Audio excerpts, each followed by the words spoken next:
Halo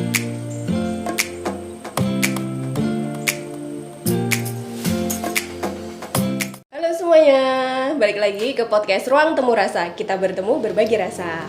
Oke teman-teman, pada kesempatan kali ini saya Esti Lianingsih akan ngobrol sama Mbak Tari dari PLKB Kabupaten Bantul. Nah, kita bakal bahas soal seputar KB ya Mbak ya. Nah, kali ini kita akan spesifik bahas soal KB pria. Ini kan jarang yang bahas, jarang yang ngobrolin gitu. Nah, sebenarnya Mbak, kalau di awal nih kenapa sih penting bagi seseorang atau pasangan gitu untuk merencanakan berkeluarga? Dijawab dulu ya. Iya. Ya, kalau Mbak Esti pernah dengar tuh ada kata-kata yang kalau kita gagal merencanakan, artinya kita merencanakan untuk gagal. Nah, jadi memang dalam hal apapun, termasuk juga dalam berkeluarga. Nah, sehingga kalau pentingnya kita melakukan perencanaan keluarga bagi pasangan nih, calon yang mau membentuk keluarga itu tentunya untuk agar nanti keluarga yang tercipta itu menjadi keluarga yang sejahtera. Kalau kita bahasanya sejahtera ya, keluarga yang sejahtera dan juga berketahanan gitu. Artinya keluarga itu bisa atau mampu untuk memenuhi segala kebutuhan dalam kehidupannya dan juga memiliki ketahanan, mempunyai daya tangkal terhadap setiap guncangan yang nanti menimpa rumah tangga tersebut. Jadi biar seperti itu Mbak. Biar siap gitu ya. Biar Jadi siap. memang kalau buat teman-teman remaja juga nggak hanya asal aduh aku udah pengen nikah nih kayak gitu, Iya. tapi nggak hanya sekedar ingin saja tapi belum cukup bekal untuk kemudian berkeluarga. Iya. Jadi teman-teman perlu banyak nih yang direncanakan gitu. Jadi nggak hanya yang penting nikah gitu. Iya. Jangan ya gitu. Jadi memang berkeluarga itu memang perlu direncanakan matang-matang supaya siap dan Mbak berketahanan dan juga nanti gitu keluarganya ya. sejahtera. Betul. Ya itu nanti bisa untuk para calon pengantin itu caranya bisa mempunyai perencanaan kapan sih dia harus menikah. Nah, nanti kan dia juga harus memiliki kesadaran usia ideal untuk menikah. Nah, sebenarnya panjang banget sih kalau ngomongin perencanaan aja ya, Mbak ya. Itu nanti kalau untuk putri itu minimal 21 tahun, untuk yang remaja putra minimal 25 tahun. Nah, kemudian nanti di antara pasangan itu berlatih untuk saling memahami, untuk memahami juga kondisi sosialnya gitu. Kemudian nanti yang ketiga dia merencanakan kapan nih punya anak yang pertama gitu.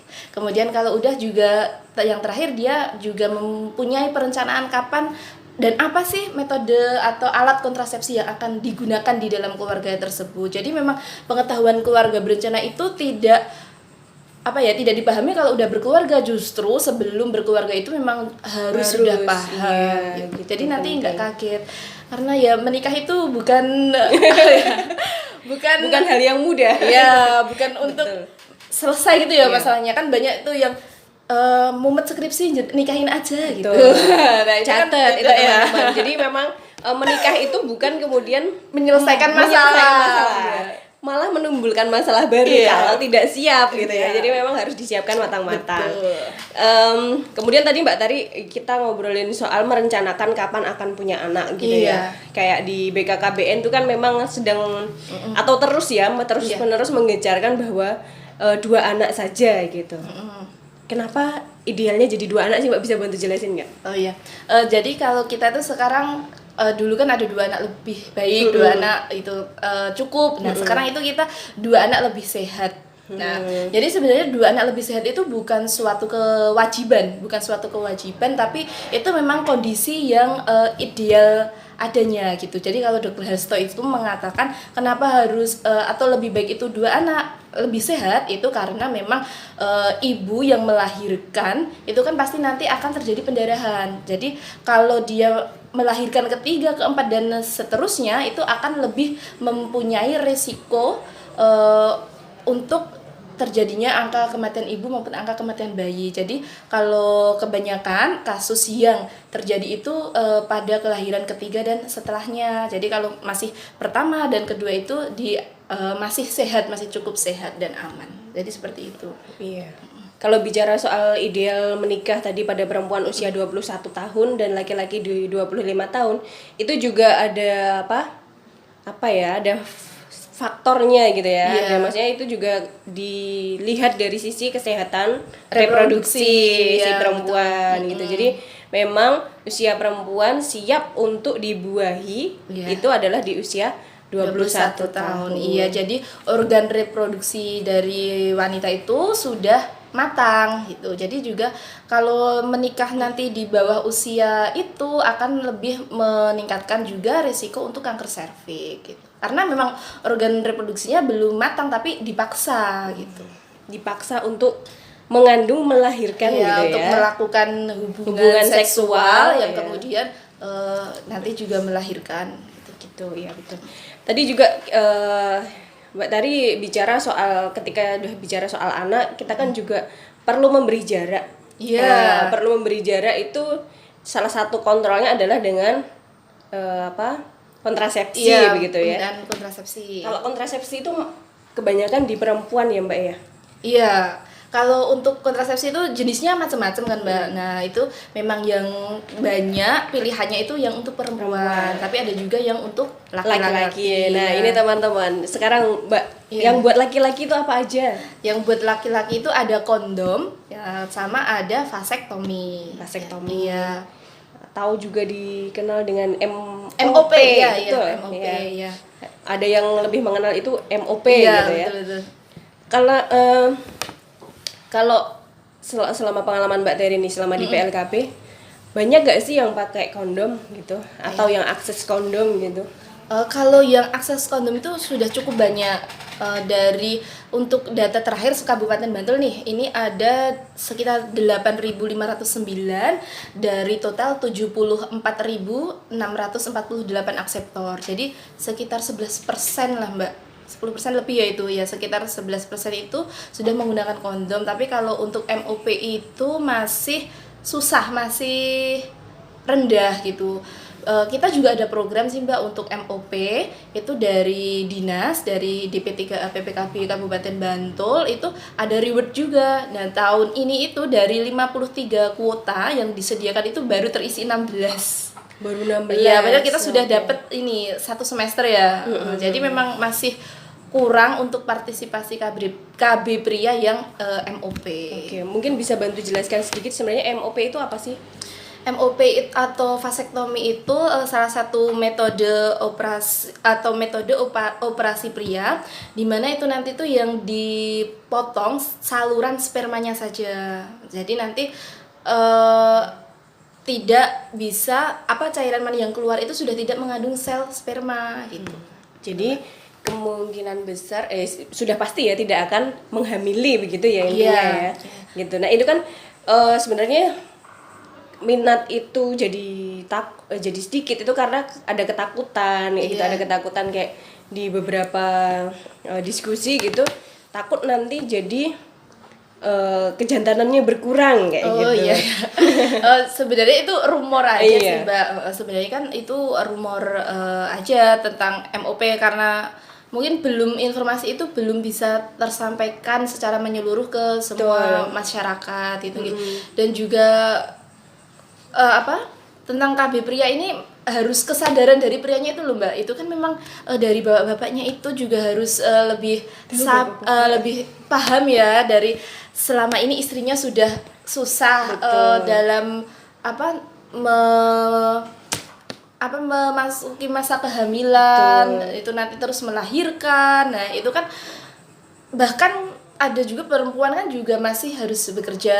Nah itu jadi seolah-olah tuh tanggung jawab itu, beban itu hanya ada di perempuan. Padahal laki-laki juga bisa berpartisipasi gitu. Dan kalau dengan MOP itu kan kegagalannya lebih kecil daripada kalau kita menggunakan kondom. Nah, seperti itu. Iya.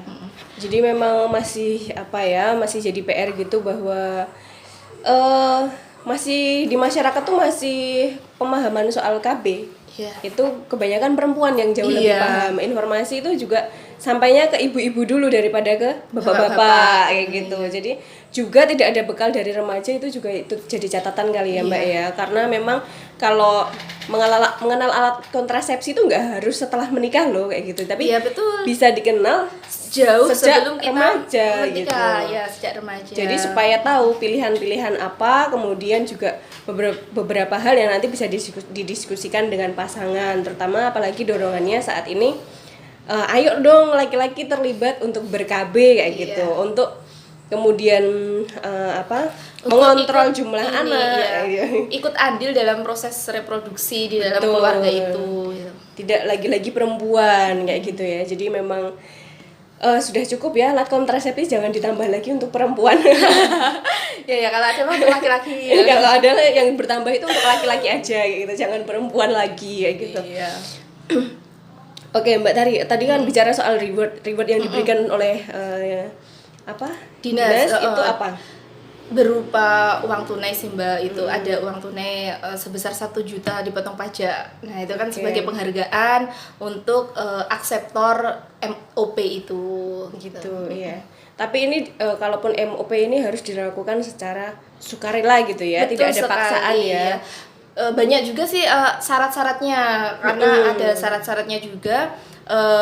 Nggak sembarangan langsung bisa di MOP gitu. Jadi apa memang, itu Mbak syaratnya? Yang pertama tadi ya harus mantap dulu, mantap untuk tidak lagi memiliki keturunan. Mantap, yang pertama itu harus mantap. Kemudian juga sukarela, bahagia, tidak ada tekanan dari manapun. Karena pada dasarnya itu keluarga berencana dalam kaitannya yang pemakaian alat kontrasepsi itu harus dengan sukarela, tidak boleh dipaksa gitu. Jadi harus dari kesadaran. Walaupun ada rewardnya ya tadi ya. Iya.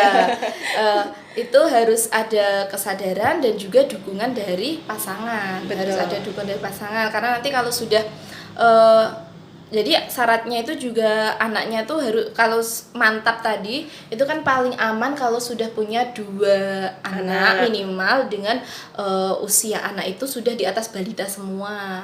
Nah, karena kan kalau masih balita itu kan masih rentan tentang kesehatannya, jadi takutnya kalau terjadi apa-apa dan kemudian sebenarnya masih pengen nambah anak, nah tapi sudah tidak bisa gitu. Iya. Kemudian selain itu juga harus diketahui oleh istrinya, harus kalau lewat PLKB makanya kami lebih detail, jadi harus mengisi inform consent gitu, harus diketahui. Pokoknya KB itu nggak boleh hanya satu pihak aja, nggak boleh hanya keduanya ibu, ya harus diketahui keduanya, harus persetujuan keduanya, karena ya namanya juga berkeluarga itu tadi harus bareng-bareng gitu.